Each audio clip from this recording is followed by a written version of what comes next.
The lesson. Oh, yeah. All right, here we go. We got the man Lil Sknow in Melbourne, man. How you doing at the Slothy Studios? Yeah, chilling, bro. Just kicking back. Just finished doing a track, and yeah, just a bit stoned. So bear with me. Nah, you're all right, man. Expect nothing less. Now, yeah, look, thanks for jumping on. We just briefly were talking about the first time we met was actually in Adelaide. You were down with Chilling at Wombat. The boys did that bars clip that ended up on the channel. You guys had that gig. And yeah, that was the first time we met. That was 2018. So now 2023, 5 years later, we finally managed to get you on the channel. So thank you very much, man. Nah, it's all good. I don't mind the wait. Now, because it's your first time, we want to get your story front to back as best as we can. And obviously, we'll cover all the music stuff. But just before the music stuff, to get a bit of background of yourself before you started doing the rap and shit. Now, you're actually not born in Australia. You're born in America, in Arizona. Yeah. Born in Tucson, Arizona. And so how old were you when you came to Australia? I was 6 years old. So I easily, got used to the accent and all of that. But I definitely would consider myself an American before an Australian, but not in any sort of bad way. Just when I was a little kid, I always thought because I used to do sprinting and athletics and shit.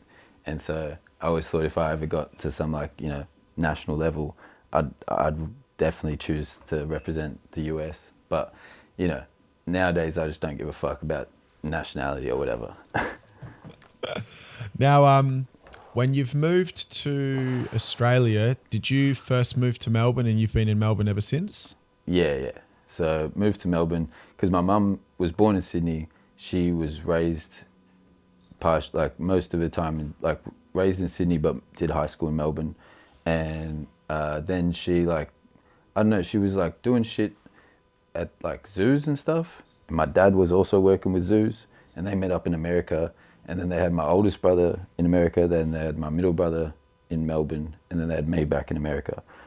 And then my parents divorced, and my mum wasn't able to stay in America because her visa was attached to my dad, who was an American citizen. So she was classified as an alien, and then she had to basically leave the country or find a job, and it was just too hard to find a job. So she came back to Australia, lived with my grandparents for a little bit, and then we were able to get a place rented out, and then we were able to move into a suburb that was pretty much, it was set up for war veterans from World War I and World War II, but eventually cunts die, and so a lot of people started buying that, and the schools just went up in value. And so when we first moved in there, our roof was caving in, and we had buckets around the house just to catch water. And then as my mum worked as a single mum 8 hours a day, whatever, she would try and get everything better, and eventually we ended up having a relatively nice house that she managed to sell for a decent bit. But I was fucking well into my 20s by then, moved out, and she's a very frugal individual. She's pretty frugal as well. But so that's the history behind that. And then my dad eventually moved over, and the funny thing about that is he's actually Welsh, but he hated England and thought America was the fucking bee's knees. And so he eventually moved back over, and I'd see him once every couple of weeks or once a week at the start, and then slowly just sort of, some parents just think life differently to their kids, Now, when you talk about the area that you moved into that then, developed over time, have I got this correctly? Is it called Kew Balwyn in the east of Melbourne? No. It's called Balwyn. And Balwyn. Yeah, Balwyn. Okay. Yeah, but you can say Balwyn, I guess. But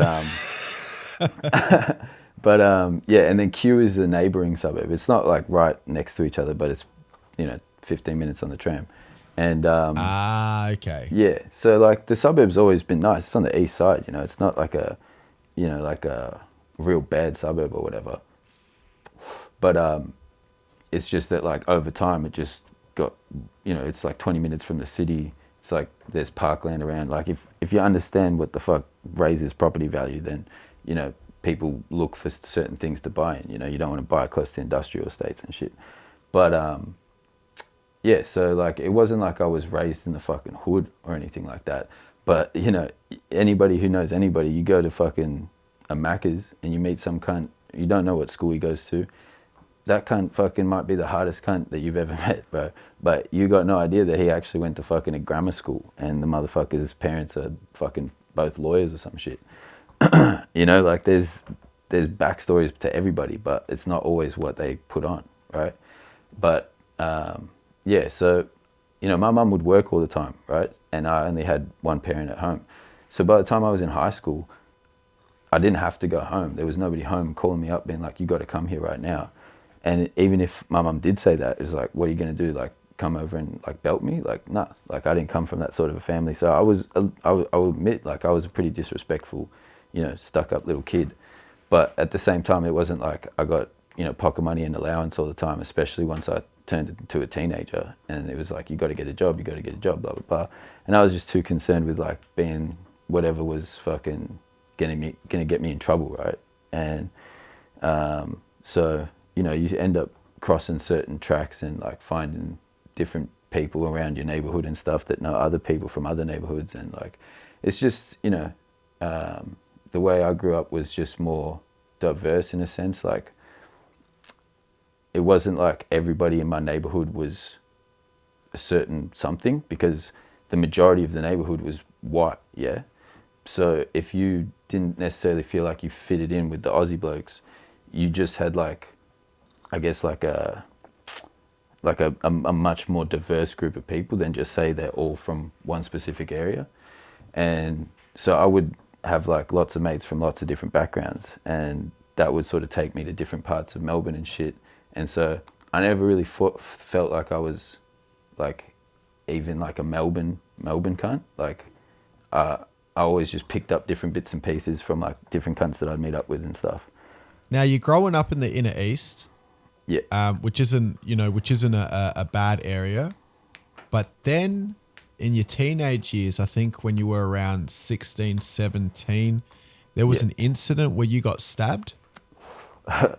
Yeah, so in one of my songs, I think one of the first ones that I did a video to, like Louis Theroux, I did a line that's like, 17 I got shivved, 17 I got shanked, copped a sweet and stayed on my feet, blah blah blah. But yeah, so basically what happened was just internal politics, you know, just one cunt says to another cunt about something, and then, you know, some dude hooks up with some guy's missus or some guy's sister or some shit, and it slowly just starts to, you know, build up tension between people who live in different areas or whatever. And eventually it just escalated to a point where like 2 or 3 people were just sort of really going hard at each other. And because, you know, people hang around with other people, right? Like, so if your mate gets into a fight, you back them up, right? And it was basically just a situation where one cunt was saying shit to another cunt, and it just got out of hand, and a whole bunch of other people got involved, and before you know it, you know, shit's going down. But yeah, so I got shanked twice in the ribs, and went to the hospital, and the government paid for the whole thing, which was pretty hectic, because it was something to do with it being in a public place.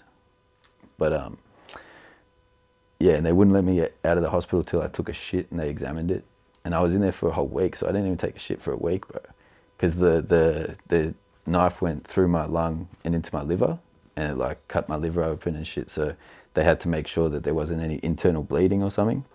And then the other one just like went through my lung as well. So I had a collapsed lung on one side. But compared to like other people there that got stabbed, like my other mate, he got fucked up real bad, you know, like up the arm and shit. Like, so it was a pretty messed up situation, but I'm glad that it happened when I was 17 and not when I was fucking 27, because it made me, I guess, like, at the time it didn't actually like help, but eventually I slowly started to realize that, like, you know, you got to mind who you spend your time with, in a sense. And like, especially at that age. You know, like if I ever have kids, I'll be fucking hard on their ass for fucking getting their homework done and shit, because like it literally pays the fuck off. And then say in that incident, nobody passed away, nobody died. Nah, nobody died, but the dude that kind of instigated the whole thing ended up killing himself. Like, he was one of my mates that I grew up with in Baldwin, and he lived in. So the weird thing about Baldwin was there were certain houses that were considered, or I think are commission housing, but like they're government housing basically, but they're in fucking, you know, $2-3 million suburb now, and fucking it was just whack because this dude grew up basically around so much fucking wealth, yeah.